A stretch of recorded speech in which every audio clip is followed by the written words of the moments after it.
আপনাদের জনগণের যে আকাঙ্ক্ষা ওনার জানার, সেই জন্য ওটি আমাদের ডাক্তার সাহেব সেটি উপস্থাপন করেছিলেন। কাজেই সেই মেডিকেল বোর্ডে মোটামুটি এথিক্যালি যেটুকু একজন রোগীর চিকিৎসার যায় সেই অনুযায়ী, এবং আজকেও আপনাদের মাধ্যমে দেশবাসীকে অবহিত করতে চাই এবং দেশের মানুষের কাছে মহান রব্বুল আলামিনের কাছে আহ্বান জানাতে চাই, যাতে দেশনেত্রী বেগম খালেদা জিয়া মানুষের অকুণ্ঠ ভালোবাসা, শ্রদ্ধা এবং দোয়ায় আল্লাহ রাব্বুল আলামিনের অশেষ রহমতে আবারও সুস্থ হয়ে বাংলাদেশের রাজনীতি তথা বাংলাদেশে ওনার যথাযথ ভূমিকা রাখতে পারেন, সেই আহ্বান থেকে আপনাদের জানার আগ্রহ আছে যে এই মুহূর্তে ওনার শারীরিক অবস্থা কেমন। এই মুহূর্তেও দেশনেত্রী বেগম খালেদা জিয়ার শারীরিক অবস্থায় ছিল, অর্থাৎ যেভাবে আমি কয়েকদিন আগেও আপনাদেরকে বলেছিলাম যে ওনার চিকিৎসা মেডিকেল বোর্ড, ওনার মেডিকেল বোর্ড একটি যে বাংলাদেশের কয়েকজন ডাক্তার, ঠিক তা না, তাদের নাম বলেছি, আজকেও হয়তো পরে বলে দিই। এখানে বাংলাদেশ, ইউকে এবং United states as well as অস্ট্রেলিয়ার চিকিৎসকদের সমন্বয়ে গঠিত একটি মেডিকেল বোর্ড। সেই বোর্ড প্রতিদিন সকালবেলা ওনার স্বাস্থ্য পরীক্ষা করেন এবং ওনারা এখানে আলোচনা করেন, কিন্তু যেহেতু টাইম ডিফারেন্স আছে সেই জন্যই প্রতিদিন আবার সন্ধ্যা মাল্টিডিসিপ্লিনারি যে মেডিকেল টিম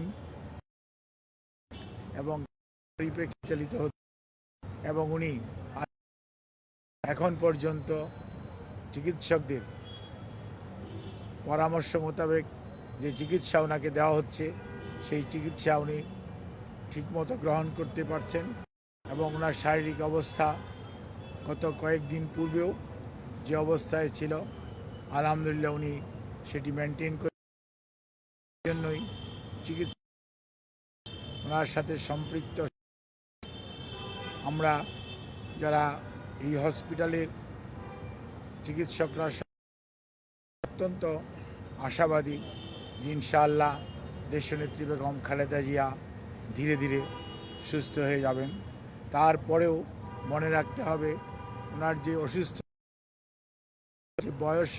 বয়সের চেয়ে বেশি ওনার যে অসুস্থতা, এবং ওনাকে পরিকল্পিতভাবে যেরকম অসুস্থ অবস্থার মধ্যে বিগত সময়ে ঠেলে দেওয়া হয়েছে, চিকিৎসা যথাযথভাবে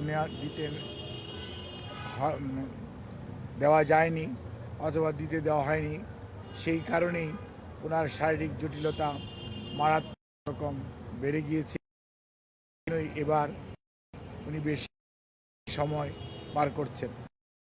এই বিষয়ে আমি শুধু আপনাদেরকে এইটুকু অবহিত করতে চাই, দলের ভারপ্রাপ্ত চেয়ারম্যান জনাব তারেক রহমান, ওনার সহধর্মিণী ডক্টর জুবাইদা রহমান সবসময়ই ওনার চিকিৎসার ব্যাপারে সার্বক্ষণিকভাবে তদারকি করছেন, এবং ওনার পরিবারের সদস্যদের মধ্যে মরহুম আরাফাত রহমান কোকোর সৈয়দা শামিলা রহমান, ওনার শাইম ইস্কান্দার সহ ওনার বড় বোন, ওনারা সবাই পরিবারের সদস্যরা সার্বক্ষণিকভাবেই চিকিৎসার ব্যাপারে খোঁজ নিচ্ছেন, এবং ওনার পাশে তো আর থাকা যাচ্ছে না, যেহেতু উনি ক্রিটিক্যাল কেয়ার ইউনিটে আছে, কাজে ওনারা হসপিটালে অথবা হসপিটালের বাইরে অবস্থান করে ওনার চিকিৎসার ব্যাপারে সব খোঁজ নিচ্ছেন।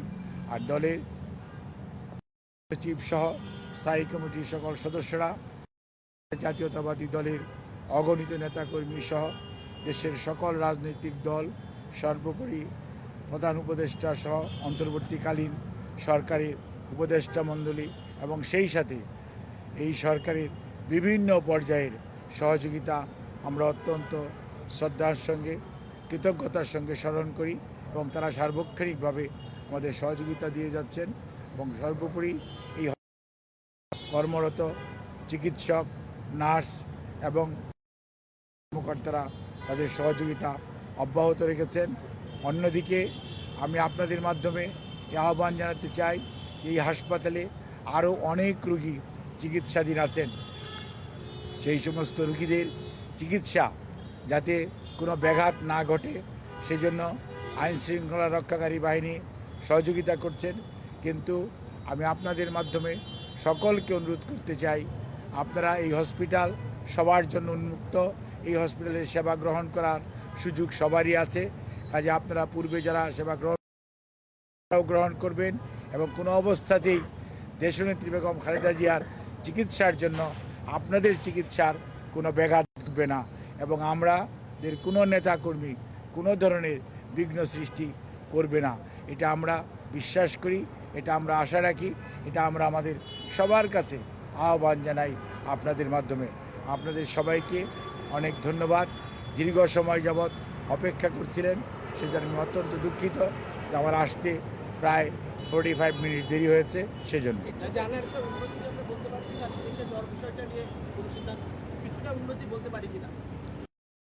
ওনার অবস্থা স্থিতিশীল আছে এটা বলতে পারেন, ধন্যবাদ।